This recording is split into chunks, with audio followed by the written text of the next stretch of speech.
Yeah.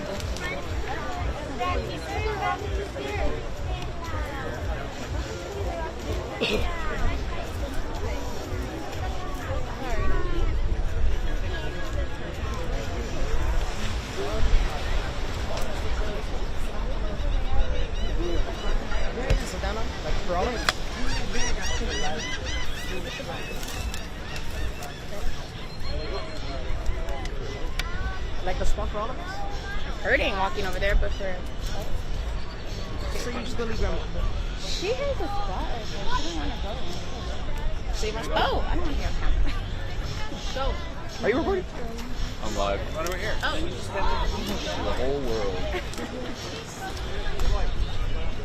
You gonna leave the chair there?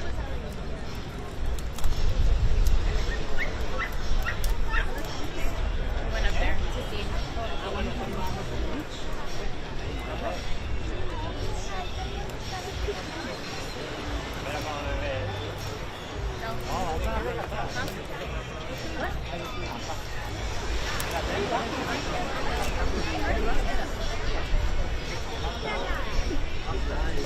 Oh. For the whole world. Right, okay, so you're to the right side. They're to the right now. Becky? You found them? You think you found them?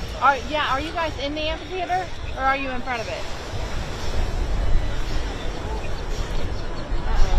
Let's just go to the amphitheater. That's why I want to go anywhere. Here, show. Ask them. Girl, come here. How's it going? Where you got that? Hey, we're up Is it? Okay, that's where we're headed to.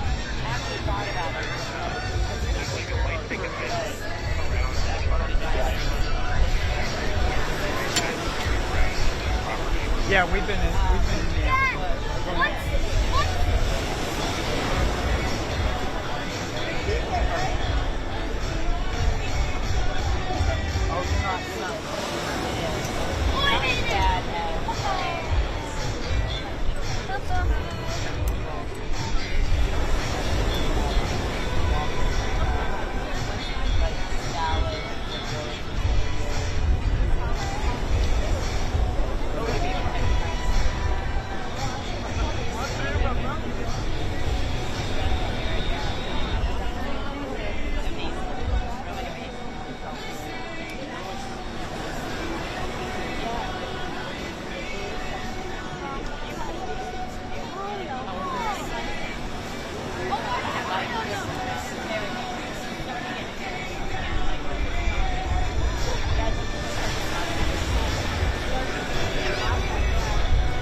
Ahí mismo. Nothing wrong with that. De aquí tiene un mount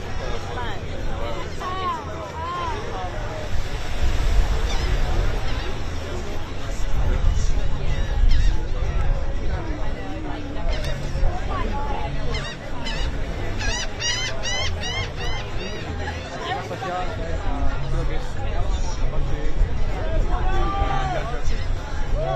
está todo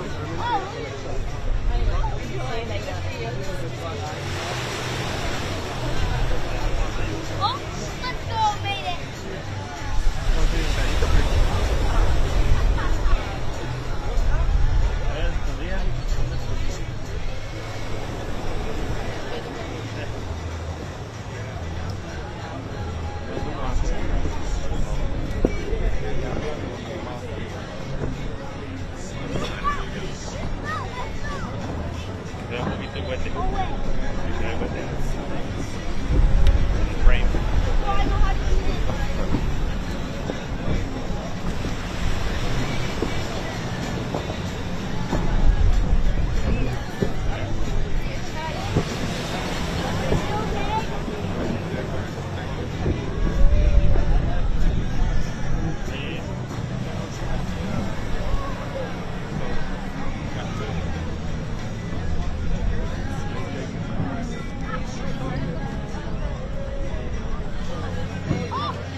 Mom, should we go on the beach over there? Wait, why?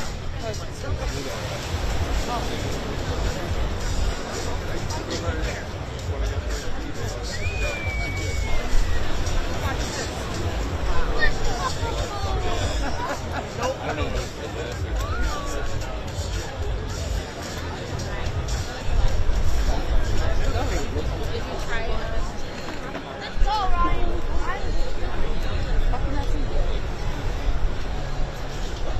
Well, don't be I'm choosing that.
little funny.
Yeah, just like any sort of lady on a typically bad, like we mess up their job. So we just have to do that, and then if you're able to move forward at all, we're actually right here for you. Ahí, en esa área de allá. Allá es el estacionamiento. Y allá dejé mi camioneta y me vine de...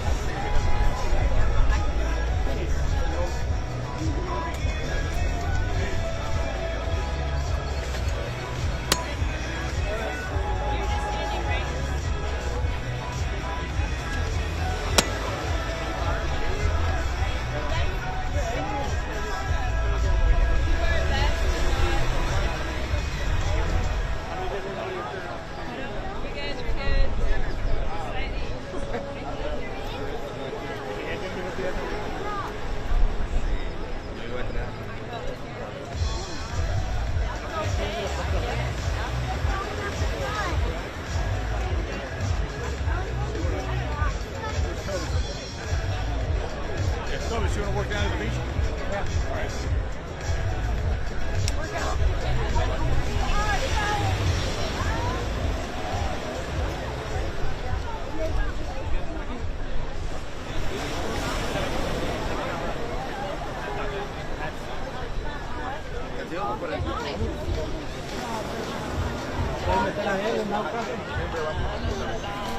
Pasa que nos corran el video.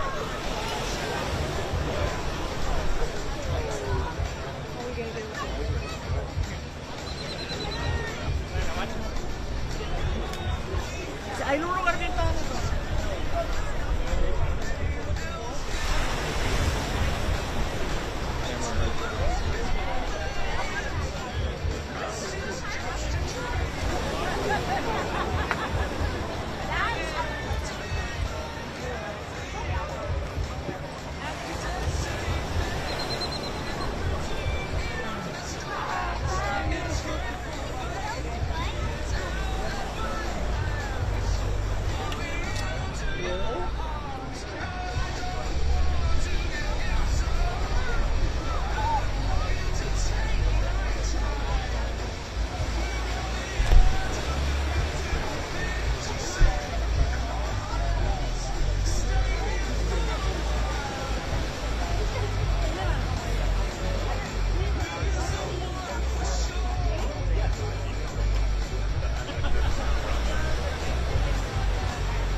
gonna go up, down, left, right, or boom?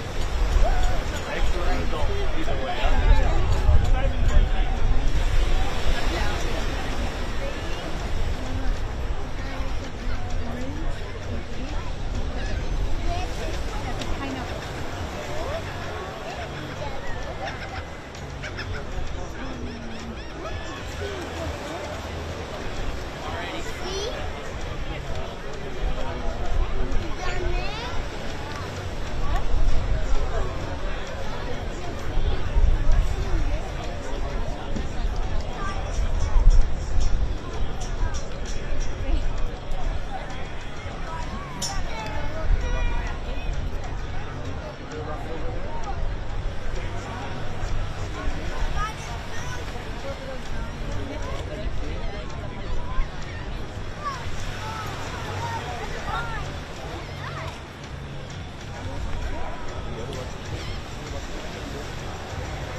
Hey, Hola. how you doing? Hola, ¿cómo está? Muy bien.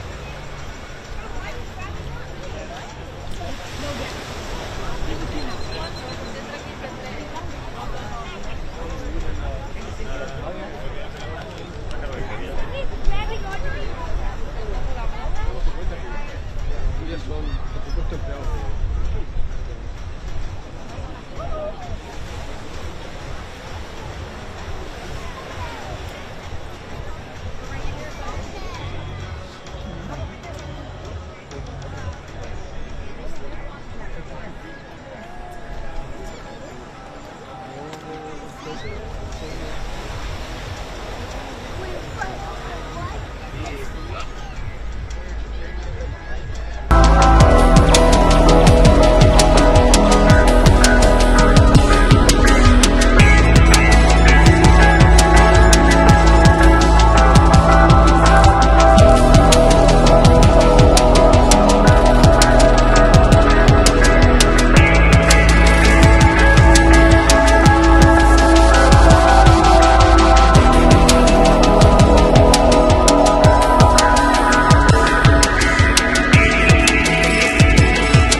Good morning.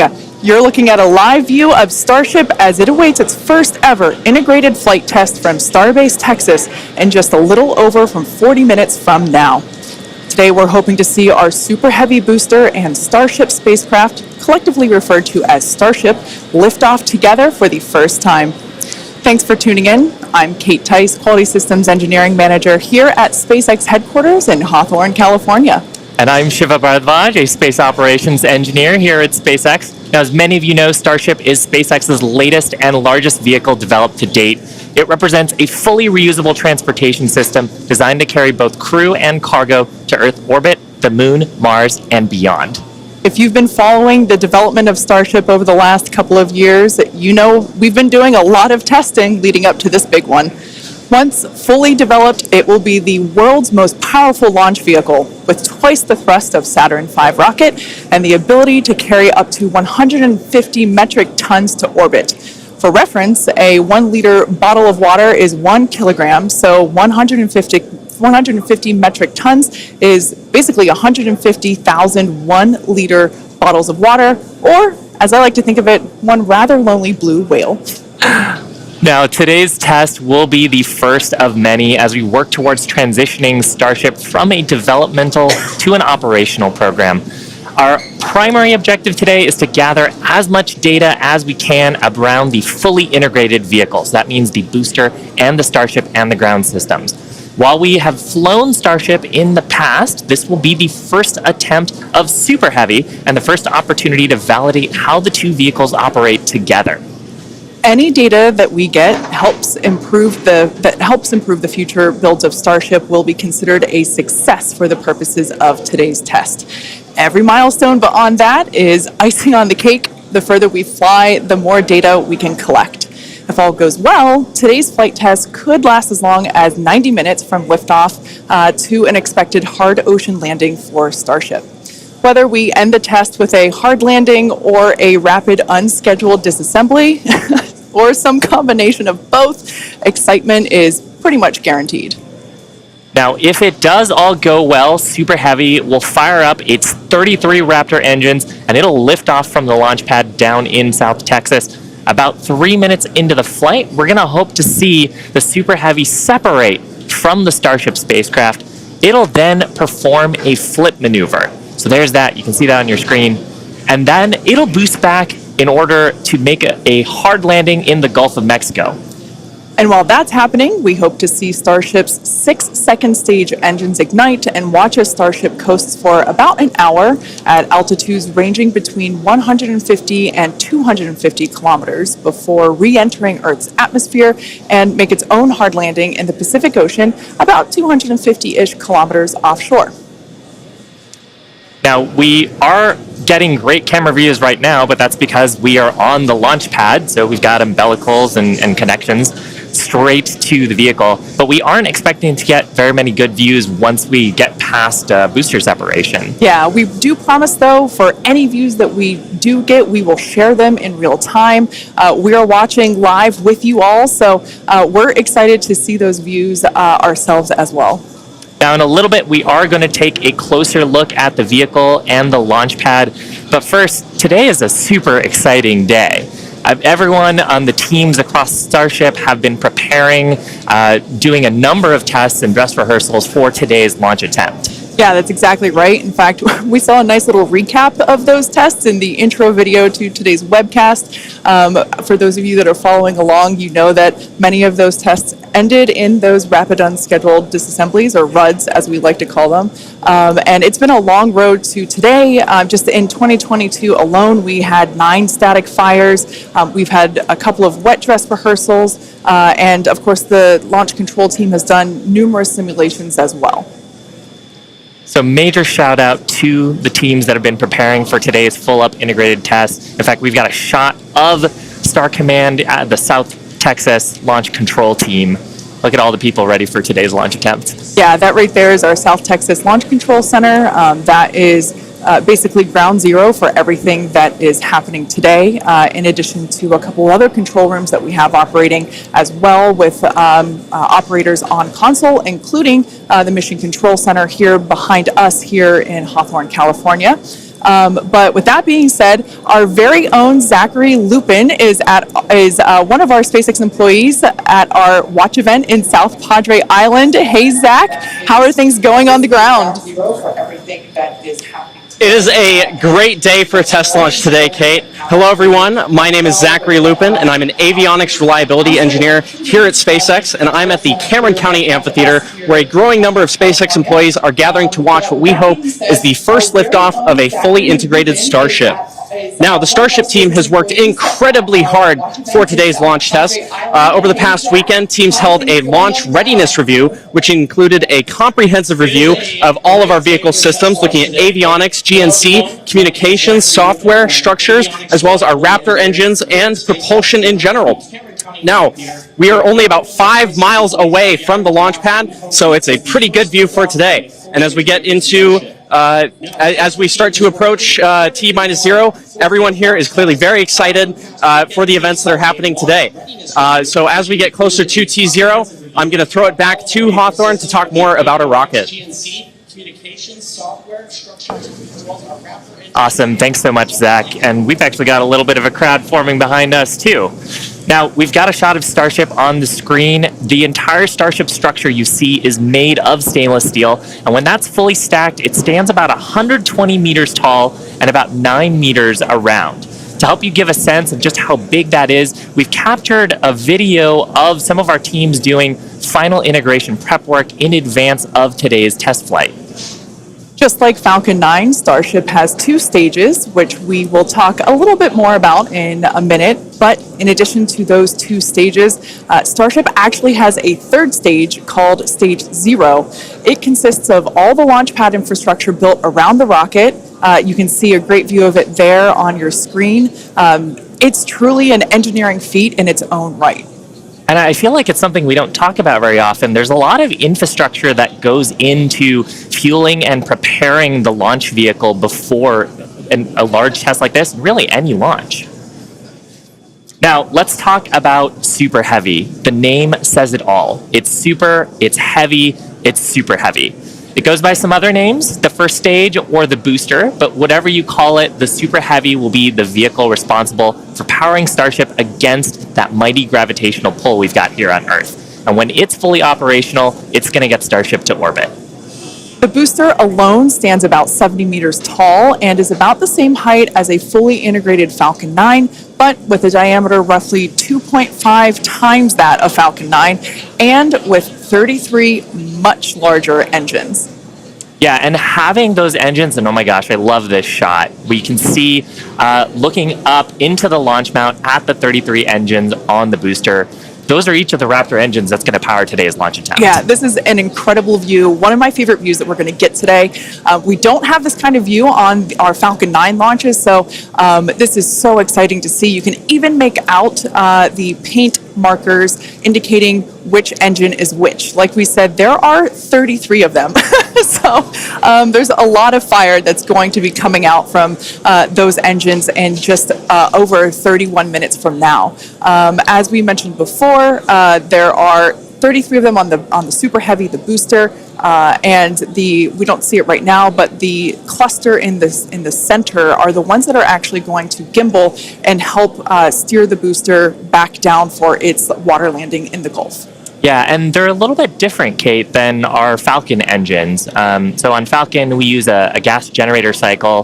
Here's a fantastic shot, actually, at the inner stage, so we can see the 6 engines that are on the ship side, 3 gimbaling in the middle, and then the vacuum engines, you can see 2 of them, and the other ones on the other side of the cluster in the middle here. So Raptor's a little bit different. It uses something called stage combustion, which means we basically pre-burn both the fuel side and the aux side, and then get those up to the right temperatures and pressures, and then mix them in the combustion chamber. It allows us to get higher thrust and higher efficiency on these engines than on Falcon 9.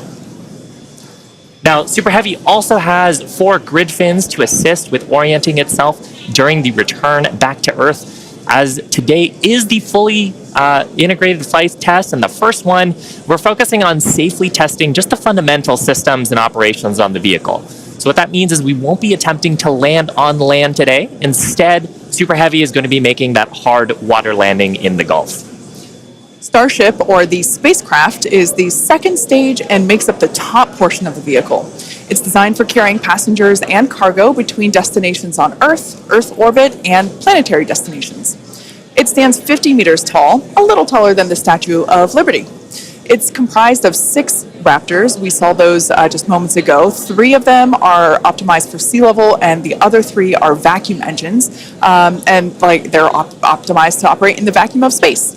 They provide a maximum of 258,000 tons of thrust in vacuum. The spacecraft is also outfitted with 4 flaps to help aerodynamically control the vehicle's attitude during atmospheric flight and enable precise landing at the intended location. You can see a view of those flaps there. Now you can see the entire stack is vertical, and that's because Starship is designed for vertical takeoff and landing, as opposed to taking off and landing like an airplane. And that's really important because we don't have runways on the Moon and Mars. Fortunately, gravity at both of those destinations is not nearly as high as it is here on Earth. On Mars, it's about a third of what Earth's gravity is, and on the Moon, the gravity is just a sixth of what it is here. So Starship can take off in both of those cases without needing the super heavy booster like we need here on Earth. Now, for today's test, Starship does not have its landing legs attached, and that's because we aren't going to be attempting to return to the launch site or land on land. It's going to be doing another hard water landing at the end of today's test. We can't wait.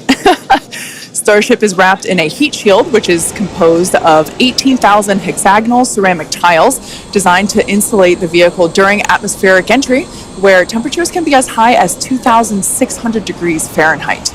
The hex-shaped tiles, like these ones that we have here, roughly make up about 2/3 of the vehicle. There's a couple of different geometries. The one that I have is for the circular portions of the vehicle, so it has this curvature to it, and the one that Shiva has. Yeah, this kind is a hexagonal shape, and there's several thousand of these all across the body of the vehicle. And it's worth saying we need these because when a spacecraft re-enters from orbital velocity, it's going faster than the speed of sound and causes a lot of heat to build up that has to get dissipated by these heat shield tiles. Yeah, one thing that's really cool about these is they're super lightweight. Even just holding them, we're able to even just like hear how hollow they are because of the construction. But they do a great job of dispersing that heat during that atmospheric reentry.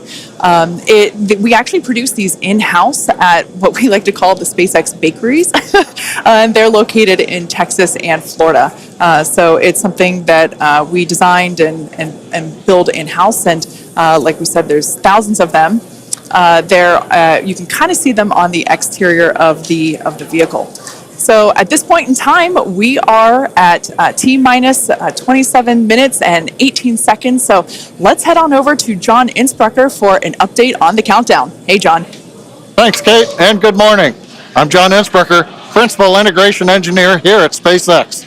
We're currently loading propellant from the ground system into both the first and second stages. Now, both vehicles use the same 2 propellants. Our fuel is liquid methane at a temperature of just over 100 kelvins, or about minus 272 degrees Fahrenheit. Now, this is a different fuel from Falcon 9, where we use RP1 kerosene. And our oxidizer is liquid oxygen, the same as Falcon 9. But because there's no oxygen in space to support combustion, we have to bring our own. Now, a little bit of a recap. We did the go, no go poll at T-minus 1 hour and 45 minutes. And once the team gave their goes, we polled about 20 folks. We started loading propellants onto the booster at T-minus 1 hour and 39 minutes. And at T-minus 1 hour and 22 minutes, we began propellant loading of the ship, the second stage on Starship. Now, LOX loading of the second stage main tank is almost complete right now, but we'll actually stretch it out and wrap it up and finish at T-minus 5 minutes. And then at T-minus 3 minutes, as the booster finishes loading, the vehicle will be fully loaded with just over 10 million pounds propellant. Now, currently in the countdown, we've just passed the T-minus 26 minute mark. The good news is weather's looking good. You can see the blue skies there on the camera views from the drone. The only thing we're watching is winds. They are within limits at ground level. We expect they may pick up a little bit as we get farther into the window should we need to go that far. But the good news right now is that the weather is looking good. The range also is looking pretty good. We've moved almost all the boats out of the keep out zone overnight. We are working one, but we're still underway. And right now is a reminder, if for any reason we do not make our test flight today, we have backup launch windows. This could be either 24 or 48 hours after today, and it'll depend on how far we get into the countdown. But coming up on 25 minutes to go, everything is looking good, Kate. In order to make life multiplanetary, we need a fully reusable vehicle that's capable of carrying a huge amount of cargo and a lot of people to orbit and have a pretty quick turnaround. The idea is to effectively reuse launch vehicles just like airplanes. Crowd is getting excited here in Hawthorne behind Mission Control, as you can hear. Now, imagine if you had to wait for a new airplane to be constructed every time you wanted to fly. You'd rarely go anywhere, and it would probably be completely unaffordable for most of us. In order for us to get to Mars and back with lots of people, multiple times, reusability is a must. Now, in the near term and a bit closer to home here on Earth, Starship will be critical to other programs as well. Once it's operational, Starship will deliver the full-size and upgraded version of our Starlink satellites. And that's super exciting because our next generation satellites represent a step forward in Starlink's capabilities and will provide more bandwidth and increased reliability to connect millions of people around the world with high-speed internet. And of course, Starship will fly a number of human spaceflight missions in the lead up to our first missions to Mars. Entrepreneur and pilot Jared Isaacman will command the first human spaceflight on Starship as part of the Polaris program. Jared served as a commander for Inspiration 4, the first all-civilian mission to orbit. Inspiration 4 launched aboard our Dragon spacecraft and Falcon 9 in September 2021, raising over $240 million for St. Jude Children's Research Hospital. The first human spaceflight on Starship will launch as part of the Polaris program, and you can learn more about that series of missions at polarisprogram.com. Now, our first lunar mission around the moon aboard Starship will be led by Japanese entrepreneur Yusaku Maezawa, also known as MZ. MZ flew to space for the first time in December 2021, he purchased all of the seats aboard Starship's first lunar mission in order to give artists and creators from all over the world the opportunity to go. And the hope is that what they will create in space will further inspire all of us here back on planet Earth. Now, over 1 million people applied for this mission, and earlier this year, they announced the final 8 crew members were selected, and you can learn more about them and MZ's mission at dearmoon.earth. Dennis and Akiko Tito are the first 2 crew members announced to fly on Starship's second commercial spaceflight around the moon. This will be Dennis's second mission to space after becoming the first commercial astronaut to visit the International Space Station in 2001, and Akiko will be among the first women to fly around the moon on a Starship. The Titos joined the mission to contribute to SpaceX's long-term goal to advance human spaceflight and help make life multiplanetary. SpaceX is also incredibly honored to be part of NASA's Artemis program to establish a sustainable presence on the moon to prepare for missions to Mars. Starship's early test launches, followed by those regular Starlink deployment missions and propellant transfer demonstrations, are directly advancing NASA's Artemis program, along with SpaceX's ongoing mission to make life multiplanetary. SpaceX will conduct an uncrewed demonstration mission to the moon prior to the Artemis 3 mission, which will mark humanity's first return to the lunar surface in more than 50 years. It's an exciting future, but let's talk a little about how we got to today. Now, Starship testing ramped up in July of 2019 with the Star Hopper prototype. It's sort of a short version of the Starship that we see today. There's a picture of it on your screen, the lovable water tower. Now, standing at just over 18 meters tall, the Star Hopper had a single engine and was test flown to perform landing and low-level altitude maneuvers. Starship's initial flight test was a hop that reached about 20 meters in altitude. This was followed by a second hop, the one that we've got on our screen, that rose to 150 meters in altitude. We took a little jaunt away from the launch pad and ended up landing about 100 meters or so further away from it, and you can see that on your screen. Now, notably, this was the first time that we had used a Raptor engine in flight and demonstrated control of this kind. As a Star Wars fan, I can't not see a flying R2-D2 there. Now, after a series of 150-meter hop tests with earlier prototypes, the Starship program saw a huge breakthrough during a test flight of the vehicle known as serial number 8, or SN8. SN8 demonstrated a first-of-its-kind controlled aerodynamic descent and landing flip maneuver. Yes, I'm talking about the belly flop. This 12.5-kilometer hop test took place December 2020 and saw the SN8 prototype ascend to an altitude of 12.5 kilometers and conduct a belly flop maneuver. While it didn't stick the landing, the test was a major milestone in the development of Starship. I love seeing the belly flop maneuver. Now, testing continued with the prototype on serial number 9. That was a 10-kilometer flight test in February of 2021. We had a nominal ascent, engine cutoff, reorientation, and controlled descent were stable. However, we unfortunately had a dramatic ending to the end of that flight when we had a failure on its engine to relight.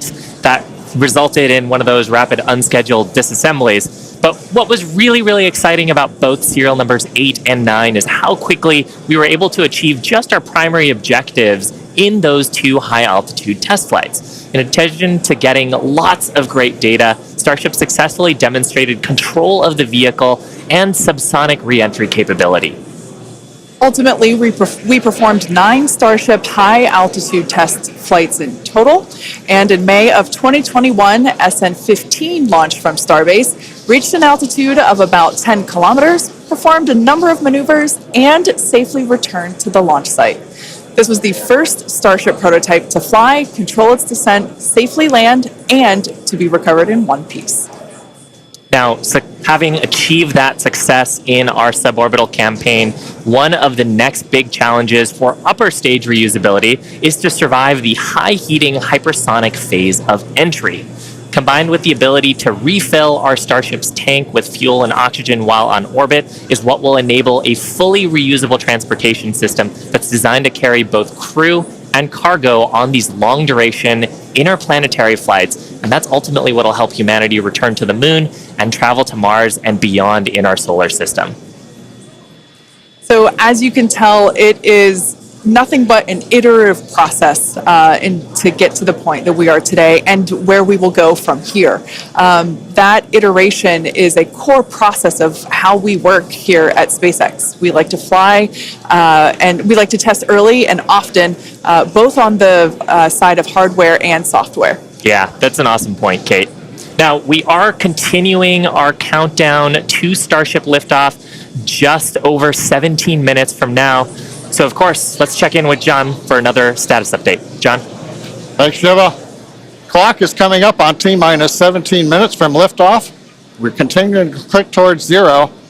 However, right now, we've just begun listening in. The first stage team is working a pressurization issue. They're troubleshooting that right now. Now, we do have the option, if need be, if we can't solve this, then we would hold the count and probably treat today as a wet dress and not be able to launch. However, we are continuing to do propellant loading on both the Super Heavy and the ship stages. Now, most recently, we began loading liquid oxygen and methane fuel into the header tanks on Starship. At the very top, just underneath the nose there are 2 small spherical tanks. That's where the fuel and liquid oxygen header tanks are. That started at T-minus 27 minutes, and that propellant loading will continue until T-minus 9 minutes. We'll also continue loading the main tanks of the Starship second stage, although they're pretty much full right now. Everything will drain back as we get ready for launch at T-minus 5 minutes. Now, on the first stage, we're continuing to load the massive amount of propellant onto the Super Heavy booster. That's going to continue until T-minus 3 minutes. You can see the frost line on some of the views as both liquid methane and liquid oxygen go into the tank. It's 16 minutes and counting. We're also currently configuring the launch pad for liftoff. The booster hold downs are being prepared for the release at liftoff, and the second stage quick disconnect is beginning its configuration for release. The liquid oxygen and methane that are going into the second stage go through that quick disconnect. You can see it in some of the views, the arm that comes out just to the base of the second stage. Now it'll move out of the way as we lift off. same time, the SpaceX team continues to check in with the Coast Guard. We're working one boat that's in the safety perimeter. They are working to get that boat out of the way. We cleared several other boats out overnight. We're down to one, and we expect that'll be clear so that we can proceed with launch out over the Gulf of Mexico. But as a reminder, T-minus 15 minutes, 10 seconds and counting. We are working an issue on the first stage, and we'll bring an update as we get more insight into that issue. Now, today's test flight is taking place out of our Starbase facility in South Texas, and that facility has gone through a tremendous amount of change and growth in a really short period of time. Yeah, I mean, 3 years ago, not much even existed there. It was a very different scene, as you can see by that photo there on your screen. Fast forward to today, and the team is building out an entire production line.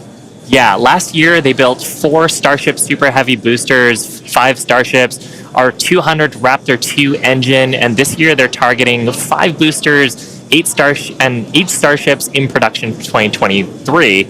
And really, you do need a production system to rapidly iterate, like we were talking about earlier, on the design of the vehicle as we learn more about it from these large tests. Yeah, absolutely. Pulling on my industrial engineering background, system fill is something that is critical to that goal. Being able to produce and launch multiple Starships means that we have to have a system full of those production vehicles, and we iterate on each one. So even the next Starship that will fly in whatever the next test is will be different than the one that you see there on your screen now. Now, the employees who have been at SpaceX a while say that Starbase does remind them of the early Falcon 1 days, except moving a whole lot faster. The team at Starbase is expanding as fast as the facilities are, and if you've ever wondered what life at Starbase is like, here's a quick peek.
Starbase directly employs more than 1,800 employees and is actually the largest employer in the area.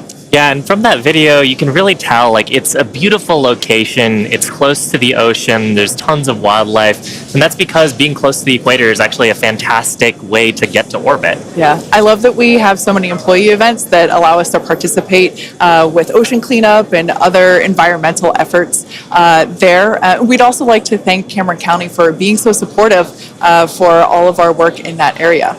Now, in addition to Starbase, we'll soon be adding another Texas location to the SpaceX family. We're opening a new facility in Bastrop, Texas, just outside of Austin, to support Starlink hardware production. The new facility will be over 500,000 square feet of manufacturing space, and the team has already started hiring.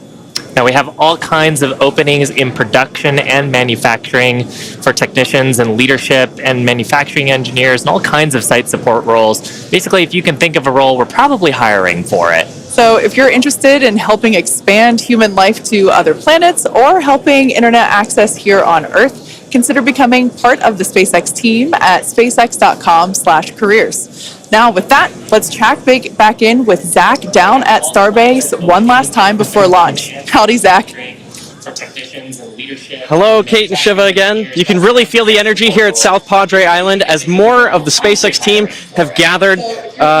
We're standing just over 5 miles away from the launch mount, and so from here we've got a very nice view. I would basically say these are some of the best front row seats you could get, and might I add, beachside as well. Now, the Starship team has worked incredibly hard to get ready for this test, and we're all clearly excited for T0. And as we get into the final moments, one issue that could hold the countdown or cancel the test altogether is if a boat enters the safety perimeter. Now, over my shoulder is the Gulf of Mexico, which is normally very open to all of the boaters and fishers. However, today, SpaceX is closely coordinating with the United States Coast Guard to establish a safe zone and ensure public safety. And up to T0, SpaceX is in regular communication with the Coast Guard to ensure there are no boats in the area leading up to the launch. Now, fingers crossed that does not happen. Now, I'll throw it back to the folks at Hawthorne as we get closer and closer to that T-0. To all of the boaters and fishers, however, today, SpaceX is closely coordinating with the United States Coast Guard to establish a safe zone and ensure public safety. And up to T0, SpaceX. We're just inside T-minus 9 minutes and counting. We're listening on one of the background loops right now. Flight director is talking about the issue we've had on first stage, working the pressurization system. Decision right now is that we are going to stop the launch for today. We're going to transition the launch attempt to a wet dress rehearsal. So that means we're going to continue with the countdown sequence of events. We'll continue loading propellant, finishing up here shortly on the second stage. We'll also continue loading propellant onto the first stage, wrapping up at T-minus 3 minutes. We're also going to go through pressurization steps, other steps of the countdown. This will be a full validation for the team, but currently the plan right now is we're waiting for final word, is that I think at T-minus 10 seconds, we will finally stop the clock and then recycle the countdown for today. Now we're inside T-minus 8 minutes and counting. We're continuing to load propellant on both the first and second stage. You can see the Starship second stage with the heat shield tiles there. Carriage arms are open. You can see the condensation around the first stage tank as we load liquid methane, liquid oxygen into the large super heavy first stage. And that propellant loading is continuing until T-minus 3 minutes. As a reminder, and there's our great view looking up at the Raptor engines, the 33 engines. There's an outer ring of 20 engines, and then there's an inner set of 13. Those are the engines that can gimbal and adjust the course of the Starship vehicle on the way up. And of course, the first stage as it comes back down towards the water landing in the Gulf of Mexico. Now, when both stages are loaded, you can see the condensation frost on the side of the first stage. We'll have just over 10 million pounds of liquid propellant on board. Inside T-minus 7 minutes, we're continuing to count. Team is preparing for the hold and scrub at T-minus 10 seconds. Now, the good news is everything's been going good. We're just working that one issue. So we are continuing to count. Team will get this as an excellent opportunity to run the end-to-end of the system. Now, in a launch, in the next few minutes, the guidance system would be performing its final alignment. We will be doing that this morning. The automated flight termination system would be armed. We won't need to arm it today as we won't be flying. And we'll do final thrust vector control checkouts, what we call wiggles of the Raptor engines on the first and second stages. Now, normally in a countdown, if we needed to hold, there's a view of the second stage Raptor engines just above the first stage. Now, as I mentioned, in a regular countdown, if we needed to hold, that would come at T-minus 40 seconds. That's the point in the countdown where we can pause to wait for final checkouts or pressurization to complete. Now, earlier this morning, we thought we might have to hold at 40 seconds. Everything's looking good, except for the one pressurization issue that the team is going to have to troubleshoot after this morning. So we won't stop at 40 seconds right now. We'll continue all the way down to 10 seconds, and then we'll go into a recycle.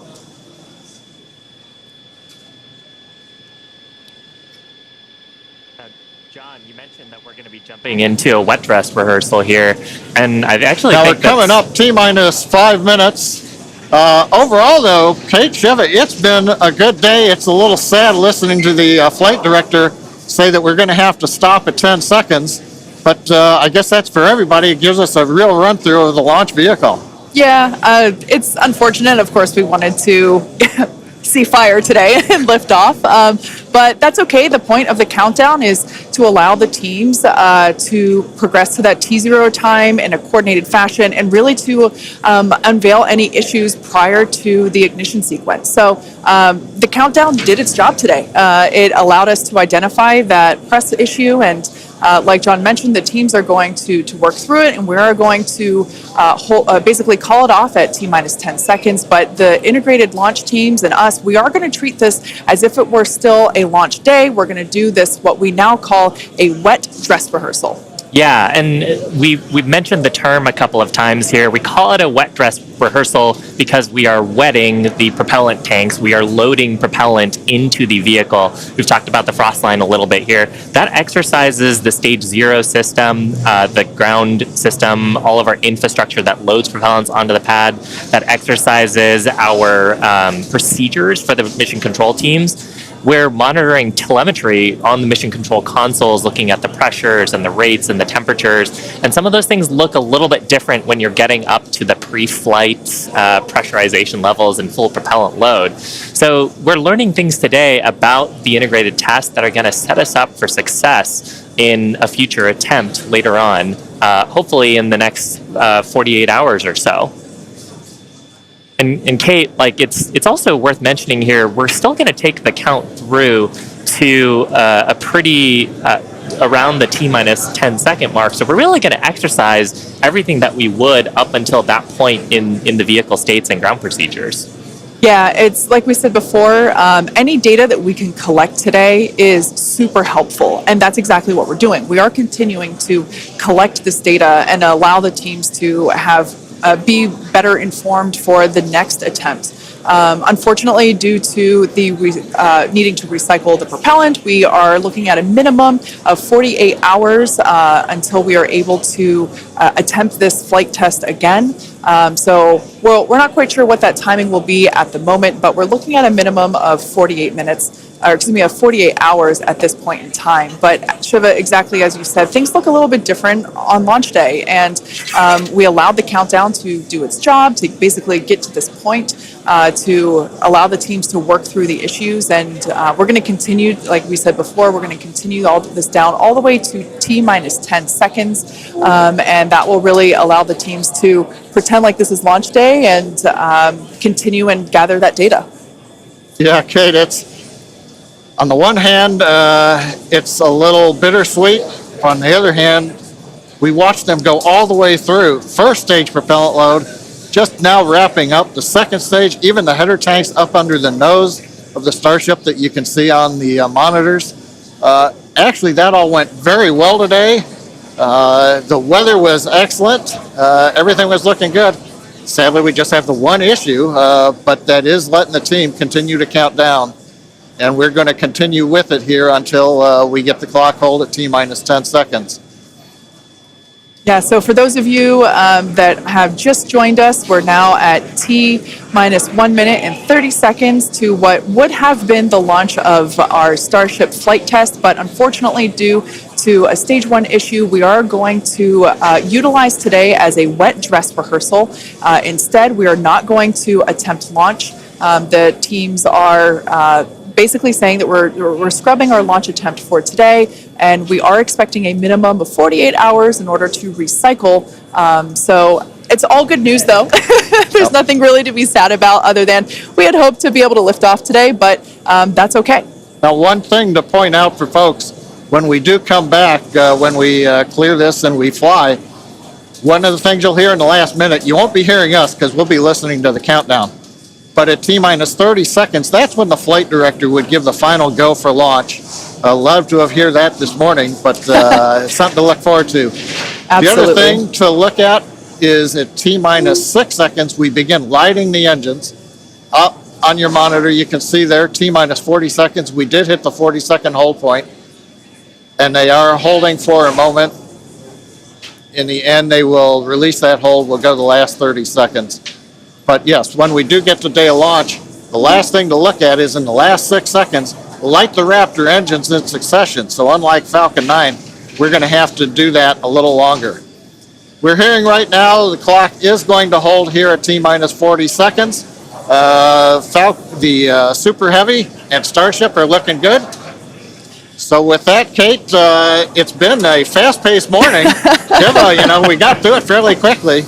But at this point, we're going to have to call it a morning. Yeah, that's right. So for those of you that have recently just joined us, we unfortunately had a hold on the countdown today, and that is going to scrub our launch attempts. But we are expecting a minimum of 48 hours in order to recycle. So be sure to keep an eye on our social channels, and we'll share information as soon as it becomes available. Until then, stay safe, and we'll see you soon.